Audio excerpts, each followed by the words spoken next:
Hello everyone, welcome back to my channel. ఈ రోజు మన ఛానల్లో మరో సరికొత్త అండ్ టేస్టీ రెసిపీతో మీ ముందుకు వచ్చేసానండి. చాలా అంటే చాలా క్విక్గా చేసుకోవచ్చు. ఇక దీని టేస్ట్ విషయానికి వస్తే భలే అంటే భలే రుచిగా ఉంటుంది. బయటని క్రిస్పీగా, లోన సాఫ్ట్గా, చాలా టేస్టీగా ఉంటుంది. వందలు పెట్టి కొందామన్నా బయట దొరకని స్నాక్ అండి ఇది.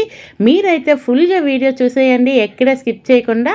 ఇక రెసిపీ అయితే స్టార్ట్ చేసుకుందాం. దీనికోసం అయితే ఒక బంగాళదుంపని తీసుకొని దానిపైన ఉన్న పొట్టుని తీసేయండి. వీడియోలో చూపించిన విధంగా ఇలా కంప్లీట్గా పొట్టు తీసేయండి. ఉడకబెట్టుకోవాల్సిన అవసరం లేదు. పచ్చి బంగాళదుంపనే పొట్టు తీసేసి రెడీ చేసి పెట్టేసుకోవాలి. ఇలా రెడీ చేసుకున్న తర్వాత దీంట్లోనే కొంచెం నీళ్ళు వేసేసి చిన్న చిన్న ముక్కలుగా తురిమేసి అందులో వేసేయండి. అలాగే ఈలోపు మీకు వచ్చిన రిక్వెస్ట్ అండి, మన ఛానల్ ఇంతవరకు ఎవరైనా సబ్స్క్రైబ్ చేయకుండా చూస్తే ప్లీజ్ అండి సబ్స్క్రైబ్ చేయండి. వీడియో నచ్చితే లైక్ చేయండి. మీ ఫ్రెండ్స్ అండ్ ఫ్యామిలీ మెంబర్స్కి షేర్ చేయండి. అలాగే ఇంకా మన ఛానల్లో మంచి మంచి స్నాక్ రెసిపీస్ ఉన్నాయండి. మీకు టైం కుదిరితే కనుక వాటిని కూడా చూడటానికి ట్రై చేయండి. అలాగే ఈ లోపైతే నేను బంగాళదుంపల్ని ఇలా చిన్న చిన్న ముక్కలుగా కోసి పెట్టుకున్నాను కదా, వాటిని ఒక మిక్సీ జార్ తీసుకొని మిక్సీ జార్లో ఒక్క ముక్కలను మాత్రమే వేయండి, వాటర్ని వేసుకోవద్దు. అలాగే ఇందులో ఒక 2 పచ్చిమిర్చిని కూడా ముక్కలుగా చేసేసి వేసుకోండి. ఒక మీడియం సైజు ఉల్లిపాయను కూడా చిన్న చిన్న ముక్కలుగా కోసేసి వేసేయండి. వేసేసి కొంచెం నీళ్ళు అవసరమైతే కనుక ఇలా పేస్ట్లా రెడీ చేసి పక్కన పెట్టేసుకోండి.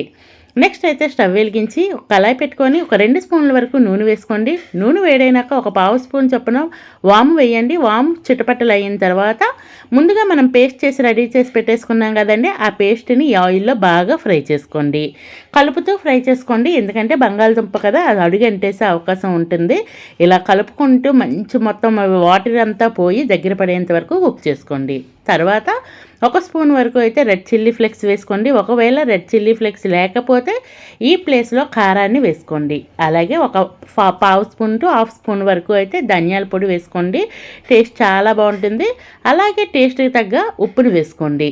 అలాగే వేసుకున్న తర్వాత వీటినన్నింటినీ కలుపుకుంటూ మళ్ళీ దీన్ని ఫ్రై చేసుకోండి. ఇలా ఈ స్పైసెస్ అన్నీ ఇందులో కలిసేంత వరకు కలుపుకుంటూ ఫ్రై చేసుకోవాలి. ఇలా ఫ్రై అయిన తర్వాత ఏదైనా ఒక మెజర్మెంట్ పెట్టుకోండి. కప్పు పెట్టుకొని దాంతో ఒక పావు కప్పు వరకు లేదా హాఫ్ కప్పు వరకు నీళ్ళను వేసుకోవాలి. నేను ఇక్కడ ఒక హాఫ్ కప్పు వరకు నీళ్ళను వేస్తున్నానండి. ఈ నీళ్ళను వేస్తున్నాక ఇందులోనే మొత్తం దీంట్లో బాగా కలిసే విధంగా కలుపుకోవాలి. నేను నీళ్ళు వేసేటప్పుడు క్లిప్ అనేది మిస్ అయింది, సారీ టు సే. ఇలా మొత్తం నీళ్ళు వేసాక దీన్ని కూడా మీడియం టు లో ఫ్లేమ్ అడ్జస్ట్ చేసుకొని మొత్తం అంతా వాటర్ అంతా కలిసేటట్టు కలుపుకోవాలి. ఇలా కలుపుకున్న తర్వాత ఏ కప్పుతో అయితే హాఫ్ కప్పు వాటర్ వేసుకున్నామో అదే కప్పుతో 1 కప్పు వరకు సుజీ రవ్వ అండి, ఉప్మా చేసుకుంటాం కదా, ఆ రవ్వను వేసుకోండి. వేసుకొని లో ఫ్లేమ్లో ఈ మొత్తం రవ్వ అంతా అందులో బాగా ఉడికేంత వరకు అటు ఇటు కలుపుతూ దీన్ని బాగా రవ్వని కుక్ చేసుకోవాలి. ఈ రవ్వ ఎలా అంటే మనకి బాగా దగ్గర పడిపోవాలండి. నీళ్ళు తడి అనేది ఏమీ లేకుండా medium to high flame adjust చేసుకొని ఈ రవ్వను బాగా కుక్ చేసుకొని దగ్గర పడేంత వరకు నేను వీడియోలో చూపించిన విధంగా కుక్ చేసుకోవాలి. ఇలా కుక్ అయిపోయిన తర్వాత ఇందులో ఒక పావు స్పూన్ వరకు కలోంజీ సీడ్స్ వేసుకోండి. అలాగే ఒక పావు స్పూన్ వరకు నువ్వులను వేసుకోండి. ఒకవేళ ఈ 2 లేకపోతే స్కిప్ చేసేయచ్చండి, ఉంటే కనుక వేసుకోండి. టేస్ట్ అయితే చాలా చాలా బాగుంటుంది. ఇలా వీటిని కూడా బాగా ఇందులో కలిసేటట్టు కలుపుకొని ఇలా చల్లగా అయ్యేంత వరకు సైన్ పెట్టేయండి. కాస్త గోరువెచ్చగా ఉన్నప్పుడే మళ్ళీ చేతితో బాగా చపాతీ పిండి ఎలా కలుపుకుంటామో అదే విధంగా మెత్తగా అయ్యేంత వరకు కలిపేసుకోవాలి. ఒకవేళ చేతికి అతుక్కుంటుంది అనుకుంటే కాస్తంత నూనెని కానీ నీళ్ళని కానీ తడి చేసుకొని ఇలా కలిపేసుకోండి.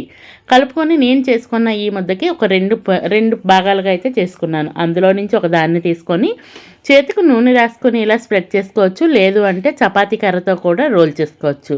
చపాతీ కర్రతో మరీ మందంగా కాకుండా మరీ పలుచగా కాకుండా మీడియంలో ఉండేటట్టు అయితే రోల్ చేసుకోండి. నేను వీడియోలో చూపిస్తూ ఉన్నాను చూడండి, ఆ విధంగా రోల్ చేసుకోవాలి. ఎడ్జెస్ ఏమి కరెక్ట్గా షేప్ రావాల్సిన అవసరం లేదండి, కాకపోతే ఈవెన్గా ఉండేటట్టు మాత్రమే రోల్ చేసుకోవాలి. ఇలా రోల్ చేసుకున్న తర్వాత ఏదైనా ఒక చిన్న క్యాప్ తీసుకోండి. నేను ఇక్కడ ఒక కూల్ డ్రింక్ కప్పు తీసుకున్నానండి. దాన్ని తీసుకొని నేను వీడియోలో చూపించిన విధంగా అయితే ప్రెస్ చేసిస్తే మనకి విడివిడిగా వచ్చేస్తాయి. అన్నింటికి అంటే ఎన్ని అవుతాయో అన్నింటిని ముందుగా రెడీ చేసుకున్న తర్వాత ఎక్సెస్ ఉన్న పిండిని అయితే కనుక తీసేయండి. తీసేస్తే చూడండి ఫైనల్గా మనకి కాయిన్స్ లాగా అయితే రెడీ అయిపోయాయి కదా. ఇలా రెడీ చేసుకున్న తర్వాత ఇంకొక బ్యాటర్ అనేది రెడీ చేసుకోవాలి. దానికోసం అయితే ఒక మిక్సింగ్ బౌల్లో ఒక 2 స్పూన్ల వరకు కార్న్ఫ్లోర్ని వేసుకోండి. కార్న్ఫ్లోర్ లేకపోతే మైదాని వేసుకోండి. అందులో కలోంజీ సీడ్స్, నువ్వులు, సన్నగా కోసుకున్న కొత్తిమీర తరిగిని, టేస్ట్కి తగ్గ ఉప్పుని వేసేసి అందులోనే కొంచెం కొంచెం నీళ్ళను వేసుకొని బ్యాటర్ అయితే మరీ పల్చగా కాకుండా మరీ తిక్కగా కాకుండా కలుపుకోవాలి. అలాగే ఇందులోనే ఒక పావు స్పూన్ వరకు రెడ్ చిల్లీ ఫ్లేక్స్ వేసుకోండి. ఆల్రెడీ చెప్పాను కదండి, రెడ్ చిల్లీ ఫ్లేక్స్ లేకపోతే పచ్చిమిర్చిని లేదంటే కారాన్ని వేసుకోండి. రెడ్ చిల్లీ ఫ్లేక్స్ ఏముందండి, ఒక ఎండుమిరపకాయలు ఒక 4-5 ఎండుమిరపకాయలు తీసుకొని కాస్త అటు ఇటు వేపుకొని మిక్సీ జార్లో వేసుకుంటే దాన్ని మనకి రెడ్ చిల్లీ ఫ్లేక్స్ అయిపోతాయి. కోర్స్గా అయితే మిక్సీ పెట్టేసుకోవాలి. ఇప్పుడు ఈలోపే మనమైతే ఈ పేస్ట్ని రెడీ చేసి పెట్టుకున్నాం కదండి. ఈ పేస్ట్ని అయితే కనుక ముందుగా రెడీ చేసుకున్న ఈ కాయిన్స్లోనైతే వేసేయండి.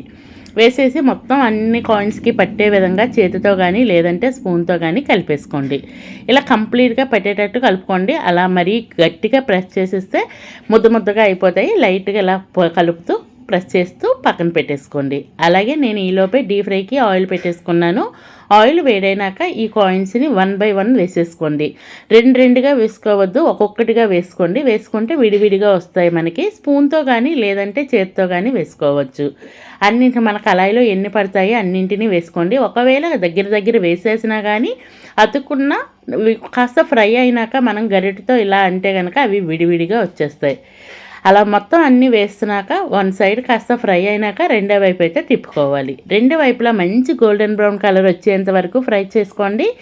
బయటను క్రిస్పీగా లోన సాఫ్ట్గా భలే రుచిగా ఉంటాయి. చాలా చాలా టేస్టీగా ఉంటాయి. కాస్త ప్రాసెస్ ఎక్కువైనా కానీ టేస్ట్ అయితే సూపర్ ఉంటుంది. ఎప్పుడు సమోసా పకోడీ అవే కాకుండా ఇలా చేస్తూ ఉండండి. ఇంటిల్లిపాది భలే ఇష్టంగా ఎంజాయ్ చేస్తూ తింటారు. ఇలా మంచి కలర్ వచ్చినాక ఆయిల్లో నుంచి బయట తీసేసి పక్క సర్వ్ చేసుకోండి. Ready to eat. Thank you for watching. Please do subscribe.